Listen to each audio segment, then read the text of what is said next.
Qui Parlamento, l'attualità politica dalla viva voce di deputati e senatori. Va ora in onda La belva civile, mai arrendersi davanti alle cose che si possono cambiare. Il punto della settimana con Nicola Ottaviani. Perché la belva e perché soprattutto la belva civile? Perché ogni cittadino davanti alle ingiustizie, davanti alla politica intesa come vecchia maniera, davanti all'insicurezza, davanti alla richiesta di servizi dello Stato o davanti ad una tassazione iniqua, si sente davvero una belva. E allora la reazione quale dovrebbe essere? Quella di occupare le strade, le autostrade o le stazioni o incendiare le autovetture delle forze dell'ordine come vorrebbe fare una certa sinistra per paralizzare il paese, per portarlo magari nel caos? Assolutamente no. La reazione, quella composta, quella sana e soprattutto intelligente, ma anche ferma e qualificata, è quella di portare avanti le riforme nel nostro paese e nelle nostre istituzioni. Vediamo come.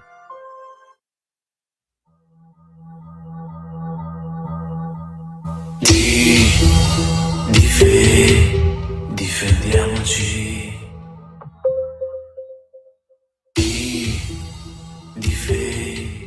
Difendiamoci.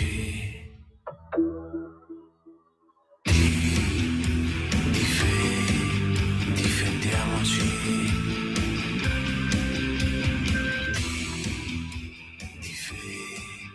Difendiamoci.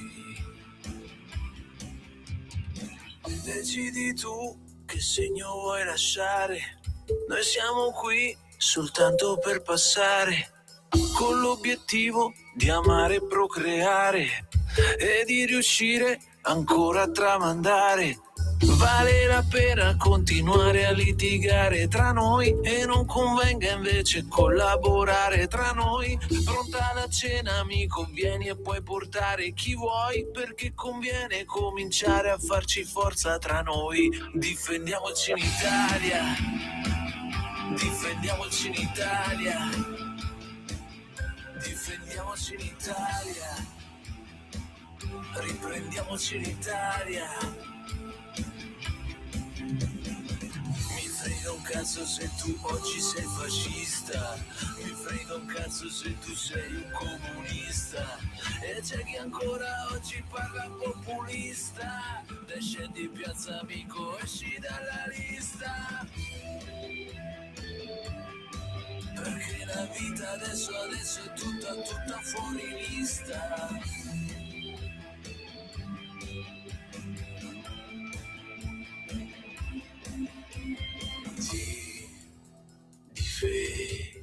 Difendiamoci.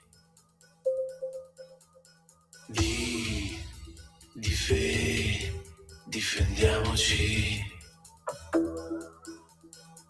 Un passo in più e tutto può cambiare. Vincere il bene sarà sempre Natale. La gente è stanca, non vuole più aspettare.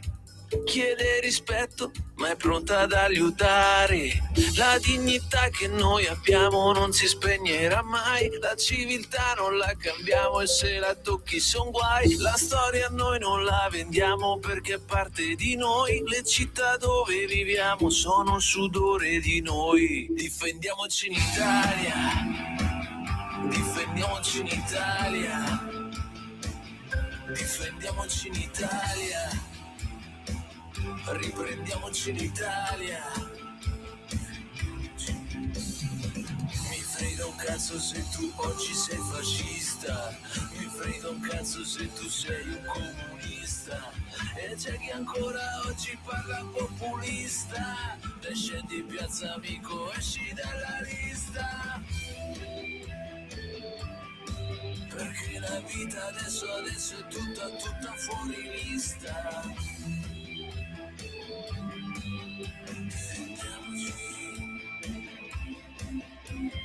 Dall'antica Roma stanno urlando anche gli imperatori. Italia, salvatela.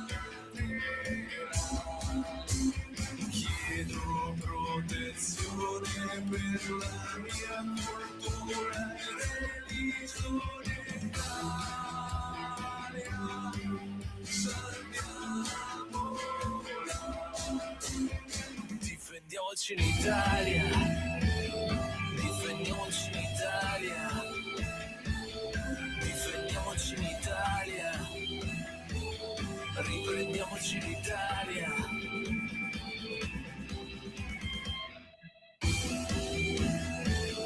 Difendiamoci in Italia, difendiamoci in Italia, riprendiamoci l'Italia.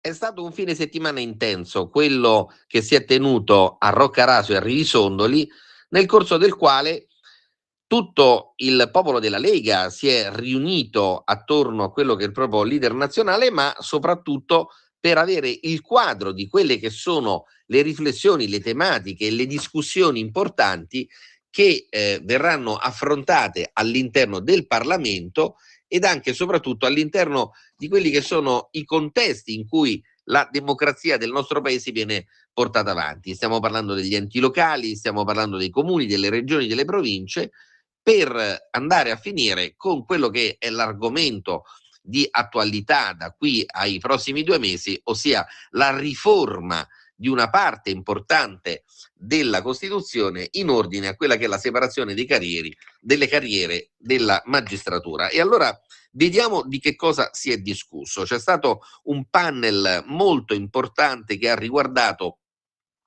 quelle che sono 2 istituzioni di una certa rilevanza del nostro paese. Ci stiamo riferendo infatti a quello che è il ruolo del Ministero delle Infrastrutture e più in generale al ruolo di quelle che sono 2 società, 2 imprese, 2 grandi aziende che rappresentano holding di carattere pubblico nel nostro paese, e quindi Ferrovie dello Stato da una parte, guidate da Stefano Donnarumma, e il dottor Vito Cozzoli dall'altra, che si occupa quotidianamente di quella che è la materia delle autostrade e quindi della rete autostradale in Italia. Sono stati inseriti all'interno di una discussione ed una riflessione molto importante in ordine a quello che è il ruolo delle infrastrutture del nostro paese, non soltanto in ordine a quelle che sono le potenzialità sotto il punto di vista della logistica, sotto il punto di vista del miglioramento dello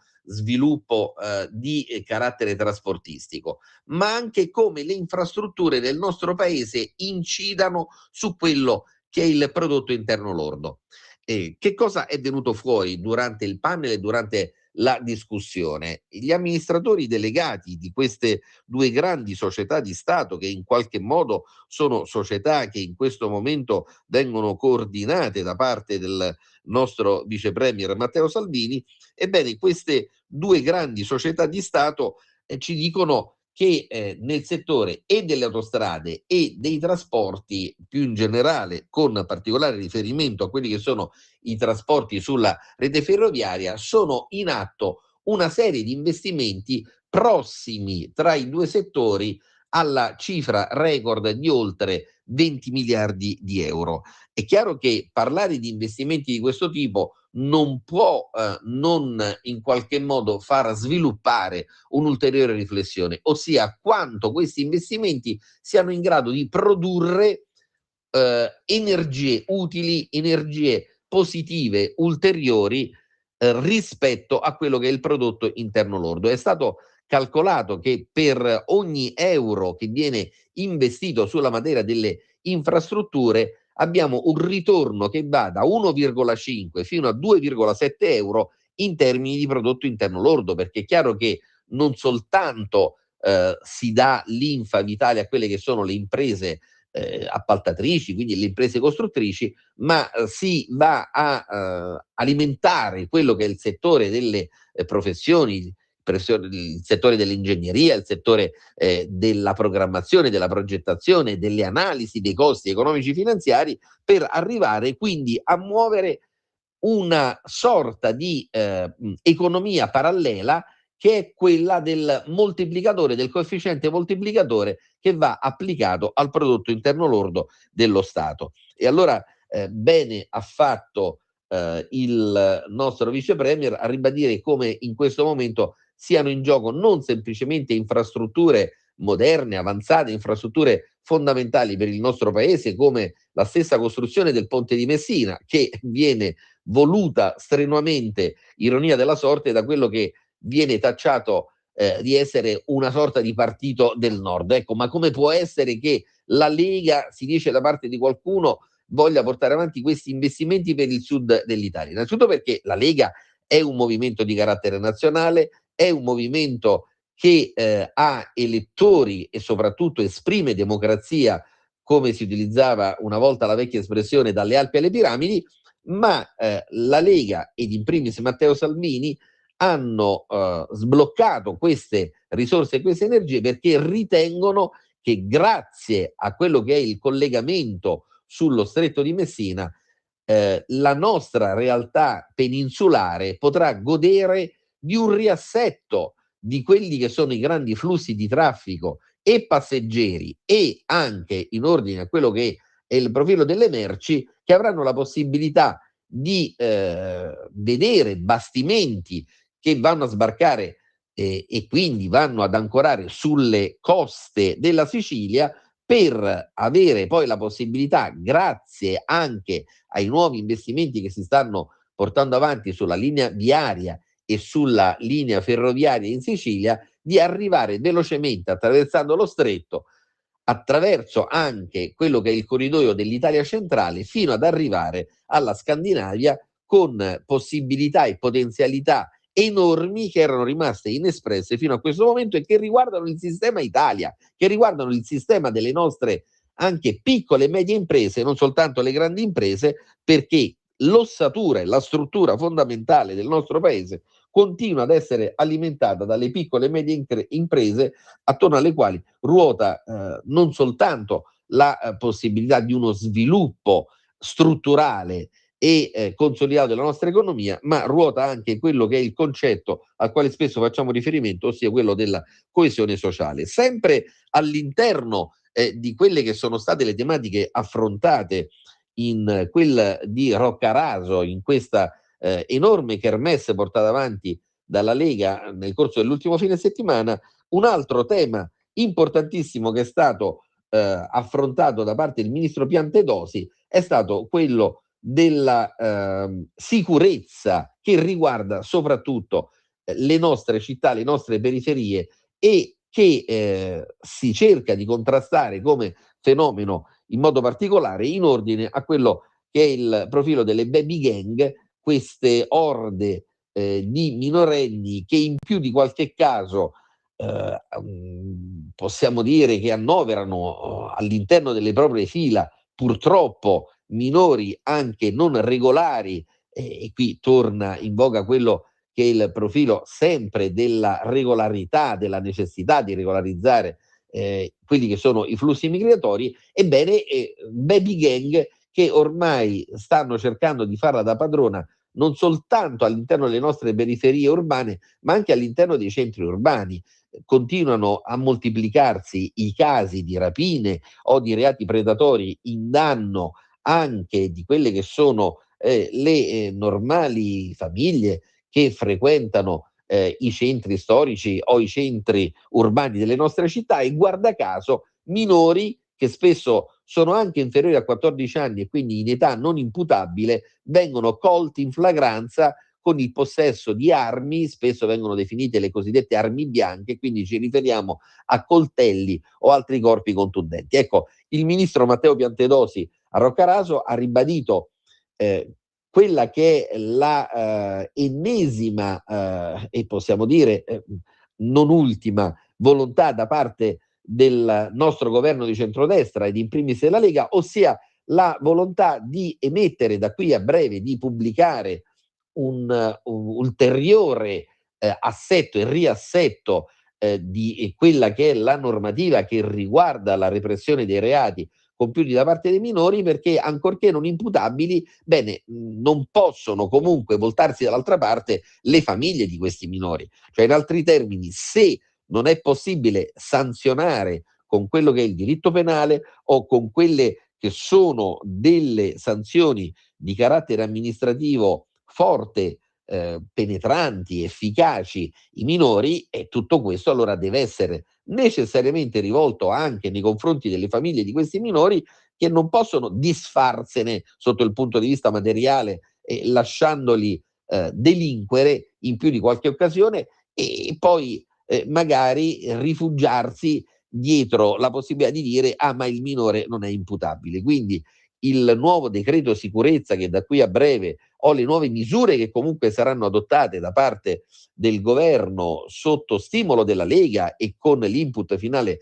del ministro Piantedosi, vanno esattamente verso questa direzione. La responsabilità di carattere giuridico, ma anche di carattere etico e morale, non può non partire e ripartire dalle famiglie di questi minori, che spesso vengono lasciati o abbandonati o delinquere soltanto perché c'è un'assenza di presa di coscienza e forse di conoscenza di quelli che sono gli strumenti del nostro ordinamento da parte delle famiglie di provenienza. È chiaro che le altre tematiche che sono state affrontate nel corso della 2 giorni sono tematiche che avranno bisogno di ulteriori approfondimenti, ma prima tra tutte basti pensare a quello che è stato il leitmotiv lanciato in questa occasione da parte dell'ex governatore del Veneto, e ci stiamo riferendo quindi a Zaia, quando ha detto senza mezzi termini, una volta che è stato compulsato, una volta che è stato un po' messo al centro del ring da quelli che erano i vari giornalisti che lo intervistavano, ma gli si è chiesto qual è secondo lei il futuro e lo sviluppo della Lega sotto il punto di vista anche di quelle che alcune volte vengono intese come anime un po' bizzarre, che magari tirano fuori temi che non hanno nulla a che fare con quello che è l'oggetto sociale della Lega, ossia la valorizzazione delle autonomie, dei territori,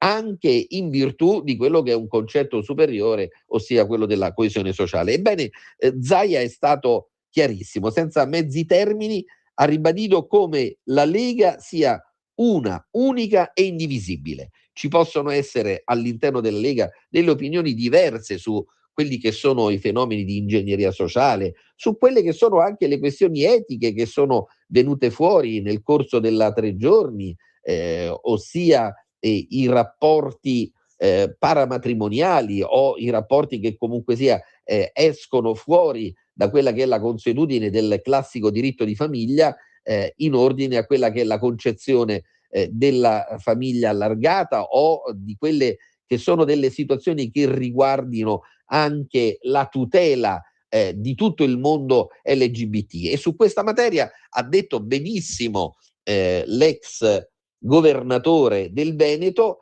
Zaia, su questa materia è giusto che ci siano delle riflessioni all'interno del partito, è giusto che ci sia un dibattito importante e possiamo definirlo anche nobile. È chiaro che però poi quando si sceglie una linea la si deve far sintetizzare da quella che è la segreteria generale del partito, perché questo significa dare anche ordine alla democrazia, dare delle gerarchie di priorità anche per quanto riguarda i valori, fermo restando che ci possono essere alcune situazioni limite, ma che siano davvero limite, che possono riguardare ad esempio tutta la materia dell'eutanasia, del suicidio assistito, tutte tematiche che hanno una connotazione strettamente etica, davanti alle quali ci possono essere effettivamente delle differenziazioni di carattere di coscienza. Ma tutto questo, ha ribadito, ha ricordato Zaia, non ha nulla a che fare con il pretesto da parte di chi vuole mettere in discussione non una linea di un segretario generale, bensì la genesi, l'appartenenza a quello che è il popolo, a quelle che sono le ragioni della Lega e soprattutto a quelle che sono le ragioni di un programma che, se è stato votato dagli elettori, per tenere fedeltà al corpo elettorale non può essere tradito né ora né giammai. Buona settimana a tutti.